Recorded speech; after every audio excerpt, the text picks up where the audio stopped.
This week on Rogues on the Road, Matt and Rich have a fantastic time sinking their teeth into Portsmouth, Maine's famed sea-dwelling lobster. Bed down with some local oysters. And with the help of Red Hook Breweries, the Rogues find a new way to enjoy lobster by brewing a lobster beer. Yes, you heard that right, lobster beer.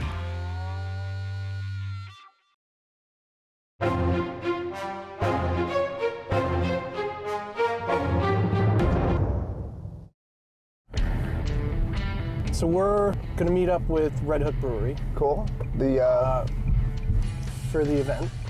Indeed. And we're going to meet the brewmaster. Correct. And get suggestions on how to brew, what to brew with. Correct. And he is apparently an experimental brewer. Okay. So I have a feeling that what we're going to be sampling in a couple months is going to be very different from your run-of-the-mill beer. And some interesting ingredients. Yeah. So we're going to go out, we'll meet with him, and hopefully there'll be really cool, unique ingredients that are going to be just local to this area. That's cool. All right, so we have no idea what we're doing today. We have no idea. That's cool. We know that we're brewing beer. The Rogues arrive at the Red Hook Brewery, where they're met by Andy, the experimental brewmaster. All right. Oh, this must be Andy, how it works. Yeah, you caught me. Hey, I'm Rich. How are you, Matt? Hey, nice to meet you. Nice to meet you. Thanks for bringing us to Red Hook Brewery. We're happy to have you. Yeah, this is huge. So we have an event in a couple months. Okay. The event is around sustainably caught lobster. Excellent. We're going to invite, how many restaurants? 10 different restaurants. 10 different restaurants. And they're going to prepare lobster in the way that they choose. Okay. And we'd like to match a beer for the lobster. And so you were highly recommended. We've got an idea for that for sure. Oh, cool. We've got a beer that we've made historically called Black Lobster Lager. Okay, lobster. It's based off of the traditional, actually English, oyster stout. Is it a heavy beer? No, we're making a different riff on it. Okay. We're going to take it and turn it into a black lager or a Schwartz beer. Okay, which we're familiar with. Yeah, a nice roasty, light, crisp lager. Okay. And then add some fresh lobsters to it, whole New England, the whole fresh thing. caught They go lobster, straight in the pot? straight into the kettle. And then we're going to add a little bit of oyster brine. Oh, wow. To it as well. And we need probably half gallon of the oyster brine. That's a lot of oysters. The mission is simple enough. The Rogues need completely normal beer ingredients: water, grains, and lobster. All right, thank you. See you later. Enjoy. Yeah, I gotta get back to work. All right, take care. To make this beer, the boys will need enough seafood to feed an entire dinner party. We'll need to find a place where they can fish for all these things sustainably. The ocean is a vital ecosystem that's taken a beating from humans in the last few centuries. That's why it's important to look for the Ocean Smart label, so you know that your seafood has been sustainably fished and isn't wiping out fish populations. So in order to find a sustainable fishing company, the Rogues headed to Portsmouth Pier to get their hands on some lobsters. So we're out here with Damon and Eric. Thanks for bringing us aboard. We are the head brewer at Red Hook Brewery is making a special IPA, and they need oysters and lobsters. We figured the best place to come to was here because you guys are the fishermen, and we need lobsters. So if you could tell us a little bit about the lobster industry here in the Portsmouth kind of Kittery area. The fishery goes on all year round. Some places it might vary in time and space, but you know, in and around this area, there's guys that'll fish all year long. There's other guys that kind of tend away at the end of the season when the fishing when the fishing's not as good, and they'll just wrap it up and bring their gear home and get ready for next year. And how many pots do you guys have out there? I fished 1,200. 1,200 pots, Yep. wow. 1,200, and like just in this area or out open ocean? Open ocean. Open ocean. Open ocean. From Newcastle to Hampton to 15, 18 miles offshore. And would you say that your lobsters, in taste-wise, does it change throughout the year? Or I don't believe so. I think they're all very tasty. they're all very tasty? Absolutely. And what are you typically catching now? You know, pound lobsters, pound and a half lobsters, large, small. I think a majority of our fishery here is chickens, 1-pounders. Okay. Chickens. That's what our fishery. And they're usually around 3 years old? They're on 7. Lobsters get 7 years to learn how to avoid traps. And if they don't, they're dinner. When they get too big, we throw them back. When they're too small, we throw them back. Right. It sustains the fishery because the larger lobsters are the breeders. They're the ones that are putting back into the fishery. Sustainable fishing isn't just about numbers, it's about keeping the population strong. Bigger lobsters mean more eggs, stronger offspring, and a healthier lobster population for generations to come. We feed those smaller lobsters all through the course of their, their growth until they're finally ready to go to, till we finally harvest it. Right. Lobster mothers are safe from fishing and free to lay eggs over and over. Are there challenges, or do you find it getting easier and easier? Absolutely. Challenges would be fuel costs are really high. Bait costs are really high. Oh, wow. And the boat price itself is extremely low due to there's just so many lobsters on the market. Right. So it's harder and harder to put money in the bank at the end of the year. High lobster numbers causing low lobster prices aren't the only problem facing Maine fishermen. The large lobster population has grown in place of the larger fish that once dominated the Gulf of Maine, which are now extinct. Combine the low biodiversity with higher temperatures brought on by climate change, and the result is lobsters that are more vulnerable to disease and stress from new predators.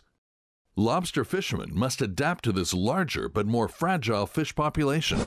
We've also been hearing about the banding project, and I really don't know what that's about. The project was predicated on the fact of, let's bring some attention to this local product. This is just a website that you can go to and find a variety of information on local seafood products, whether it's lobsters, whether it's fish. Well, Taylor Lobster and Al Seafood is a huge supporter of this project. Exactly. All right, We all team together. That's excellent. So that's where we should go and get a lobster for the brew, I guess. Yeah. So maybe we head up to Taylor Lobster. That's where we can get. We need about 6 pound and a half lobsters. Absolutely. All right. Taylor Lobster it is. Taylor Lobster it is. All right, guys. Thanks very much. Thanks so much. You're welcome. Great day. Thank you. Thank you. Thank you. Great. Thank you. Thank you. Nice to meet you. You too. We know which lobsters can be kept and which have to go back. So it's time for the rogues to catch some lobsters to make a beer, which still seems like a weird thing to say. So we're here at Taylor Lobster in Kittery, Maine, and we're here to meet Brett, Rich. Nice to meet you. Matt. Hey, nice Matt. to meet you, Brett. Nice to meet you. We're on a bit of a mission. We have to brew a lager with Red Hook Brewery. Okay. And we need a few lobster and a few oysters. Yep. And you're the man. You're in the right place then. So tell us a little bit about who you are, how this place is different than going to like a local seafood market. And what you do here. And what do you do here? Yeah, absolutely. Well, we're a full functioning lobster pound. So we buy lobsters right off the boat from local lobstermen, and we sort them out and we sell them in our retail store, and we distribute them to local restaurants and to other distributors around the world. Oh, wow. So, And these lobsters are caught locally? they're caught locally, yeah, from local boats here in southern Maine and southern New Hampshire. Okay. Very good. So what are you doing? So what I'm doing right now, we have some lobsters that just came in, separate them out by size and by quality. We put each lobster across the scale to see what they weigh. And we have 1 pound, 1 1/4, 1 1/2, and 2 pounders. And we kind of gauge to see how firm the lobster is. And the more firm and hard shell it is, it can travel around the world. And if it's softer shell, then it can't travel so far, but it's great eating for our local economy here. And is the soft shell lobster served locally in the local restaurants? Absolutely they are, yeah, both in local fish markets and in local restaurants. Different taste? Different tastes, yeah. The soft shell lobsters, a little bit more sweeter, more tender. You can usually crack them open with your hands. Okay. In comparison to the hard shell lobster, that's really more durable for traveling around the world and has a little bit higher meat content in it. Can you show us where Absolutely. you do all the Let's shipping? go take a look. Cool. Very good. All right. So tell me this, do you actually like lobster? I love it. You do? Yeah. What's your favorite recipe? I like it just simple. Steamed or boiled, drawn butter, just a classic way. the way to do it. Absolutely. What's the strangest way you've seen it prepared? The strangest way.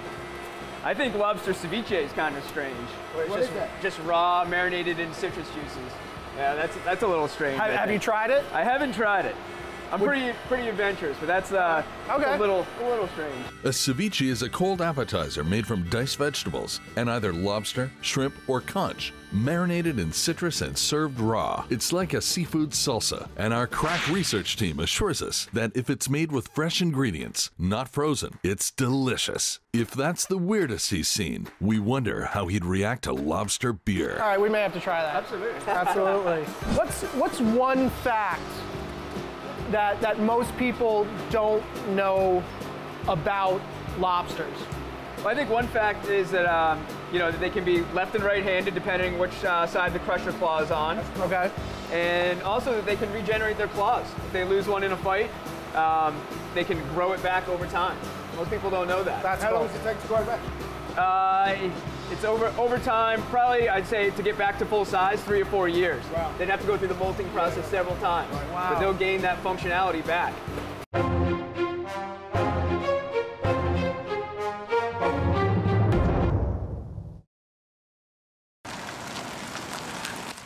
We've seen where the lobsters are sorted, learned how they're fished. Time to start finding our ingredients. First stop, Fat Dog Shellfish. Hey, you guys the Fat Dogs? We are Fat Dog Shellfish. Rich. How you doing, Rich? I'm Jay. Hey, Jay. Hi, Jay. Nice I'm to Matt. meet you. Alex. Thanks Hi, for coming Alex. out, guys. Thanks for having Thank us. you. So you're Fat Dog Shellfish Company. Fat Dog Shellfish. Okay, we were sent by Red Hook Brewery. We like their beer. So do we.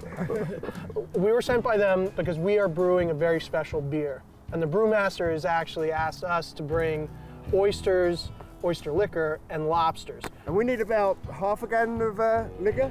Half a gallon of liquor. All right. And we were told that you guys are the people to come and see. We can help you with oysters, and we can help you with oyster liquor. Lobsters, you'll have to go elsewhere for. Well, it's a start. Let's get some oysters. How many will we need? So a half gallon. Half gallon. How many oysters do we need for that? Well, we don't typically drain the liquor from our oysters, but I figure somewhere between 100 and 200 oysters if they have a nice deep cup, like our oysters do. And I know nothing about oyster farming. I like oysters. Yeah. So maybe you can tell us a bit about that. Yeah, we can. Do you guys want to do it out on the boat? We can take you out on the farm and pull That'd be up some awesome. oysters. Absolutely. All right, come I think on. that'd be great. All right, let's Thank go. you. Time to head out to sea to farm some oysters.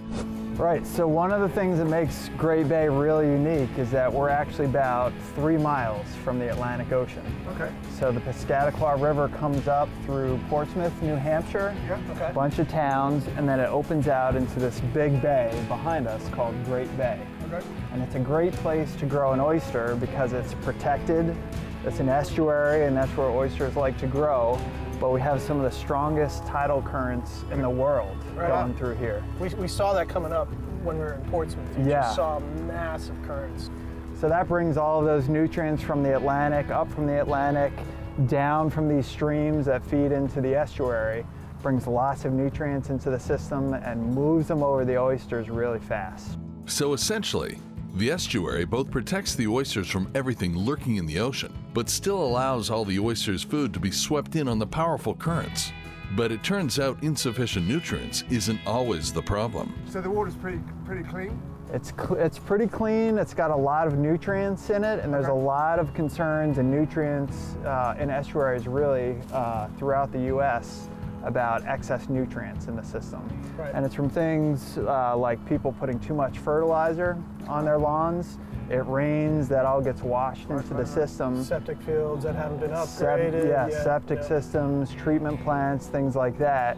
That causes big algae blooms in the water, so microscopic plants that are eating those nutrients essentially get in the water column, and it clouds up the water. It murks the water. And it turns out to be the oysters that clean the water up. Oysters and other shellfish are filter feeders, so they're filtering all that plankton out of the water, making the water clear so that plants like eelgrass can grow, and it kind of restores the natural balance. So the oysters actually do a favour to the condition of the water? Absolutely, yes. Right. I mean, this is a truly sustainable way to make a living because we're not putting anything in the water except for oysters. They feed themselves, they're actually filtering out all that plankton out of the water column, and they're just making the bay healthier. At last, a way of farming that actually improves the surrounding environment. Now you said that this is a farm.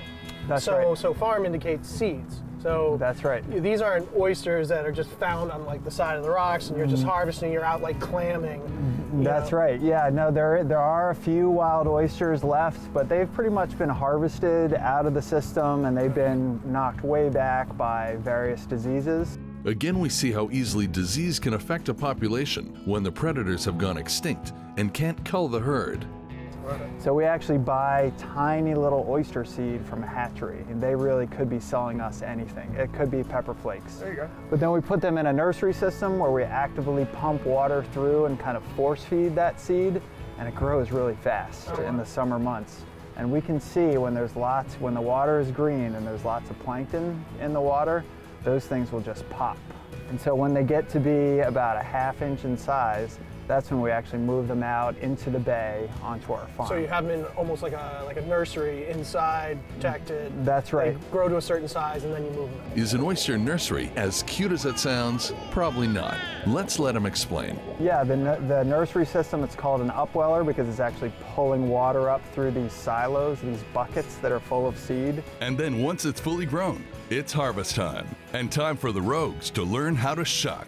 To get the ingredients we need for the beer, the rogues have to pop open the oysters, save all the liquid within, the oyster liquor, until they have ½ a gallon. Shucks, that's a lot of work.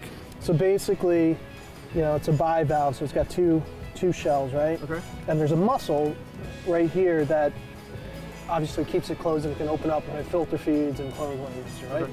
You want to get in there carefully and pop that muscle, and pop the top shell. Without popping myself. Without popping yourself. Okay, good. Which is the plan as of this point. It's hard to believe this is going to end up being beer. Cheers. All right, cheers. Cha-ching. So a little snack couldn't hurt. Fresh farmed oysters, lobsters right from the dealer. It's time to get back to Red Hook and start brewing. So we've got oysters, we've got lobsters at your request. Everything is local. I mean, it's amazing. The lobsters came from Taylor Lobster. They're 5 miles up the road? 5 miles up the road. They're in Kittery. We got 6 of these guys. We got 6 pound and a half lobsters. And the exciting bit was the oysters are literally up the road at Fat Dog Shellfish Company. Awesome. So we got 120. That'll do. That'll do. They're well cupped. They're well cupped, apparently. We like well cupped oysters. Very briny. Yes. That could work. That's what we need. They're super, super briny and really, really good. So I think the chef will like it as well. But first, some of the traditional ingredients to make sure what we brew is actually a beer. So what we're going to do, it's pretty simple. You just, you know, grab a bucket, pour it in while you stir it. Is all of this going in? All of this is going in. Wow. About 200 pounds a malt. 200 pounds a malt. Right there? Yep. Right there. These are all different types of barley. This can is what's called 2-row pale malt. It's the workhorse. It's probably 90% of this recipe, maybe 85%, somewhere in there. It just provides the sugars, and then you mix it with the roasted barleys. Which gives you the... Gives you the color and the flavor. And, you know, it's kind of like these are tea leaves, and these are herbs and spices. Okay. It's, flavor. You know, this gives you the body and the sweetness. This gives you the flavor. And then a splash of seafood to give it character. And stir while he's scooping. The smell is amazing once you start mixing in, especially these specialty malts. Basically what we're doing here is creating colored sugar water. And the fermenting yeast takes us from sugar water to tasty adult beverage. Next up, the oyster brine. It's going to be a shocking lot of work. All right, so we're officially sporting Red Hook gear. And it's time to shuck. And it's time to shuck. Shuck. I just shucked. Yeah, you shucked. It's a fun word to say.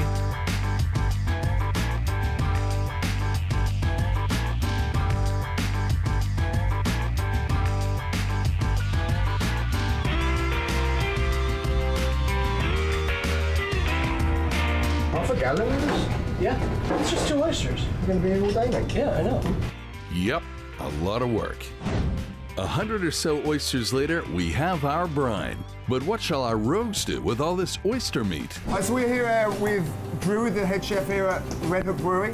And we've been upstairs with Andy, and he's preparing a brew for an event that we're doing in a few weeks. And he's included... Yeah, we've got oysters. We've got 120 oysters. We've got 6 lobsters. And that's for the brew, but the actual meat that's left over, we wanted something to do with. So we're hoping that you can help us out. Right. Well, I think we're in luck. Okay. I think that not only is this going to be pretty good with beer because these are like super fresh, super briny. Yep. The salt's going to be awesome with beer. The oysters were tasty right out of their shell. But the chef has some ideas to make them even tastier. We're gonna do some on the half shell. We're gonna have like a Asian Indian styled red chili ponzu sauce we're gonna do with it. Oh wow. So we're also gonna do a more classic French style with a hard cider infused meunier sauce. Wow. And is that your own hard cider here? We brew, and we're gonna do a southern style. This is battered in a little bit of cornmeal and some seasonings, and we're gonna. It's kind of our take on like a Rockefeller. Okay. Except we turn it into like almost like a country gravy. Love it. So it's gonna be deep fried, battered, a little bit of white gravy on there. So I think it'll be really good either, with our beer. That sounds really good. Awesome. That sounds really good. That's awesome. While he gets to work, let's lobster up our beer. Just lower them in and we'll... Good luck, ladies. Gents.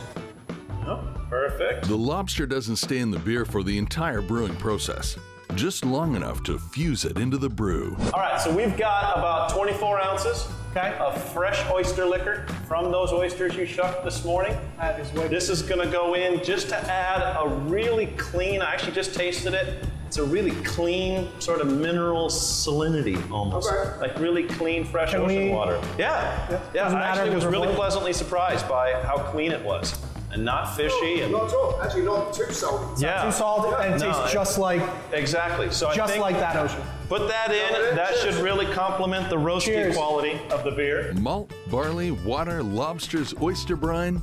Now the only thing missing is time. All right, so we got a little bit of time on our hands there. Yeah, the brewing day is a fairly long day. We're talking 6-7 hours worth of time total. So there's a fair amount of downtime. All right, so we should come back in a little while to see it? Yeah, come back and make yourselves busy. All right, cool. Okay, so we'll enjoy the downtime. Enjoy the downtime. We noticed that obviously when we came in this morning, you got a foosball. Plenty of options. Okay. Foosball it is? Foosball it is. All right, we'll see you in a Cheers. bit. All right. Enjoy. All right, we'll see you in a little bit. Yeah. All right, thanks. Cheers.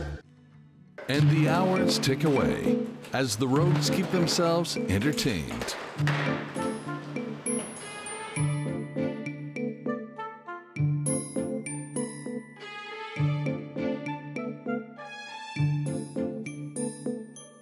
Or grab a quick rest. So, how'd the lobsters turn out? All right, you guys ready? Yeah, ready. These boys, You guys ready, yeah? they are cooked to perfection. Let me just let the liquid drain out here for a second. Yeah, that's all the goodness. Oh, they sound delicious. Ready? Wow. All yours. All right. All right, we'll get the meat out. Yeah, We'll get the meat out. We'll see you out there. perfect. And get your beer. We'll get Perfect. Your beer. All right, sounds good. That's it.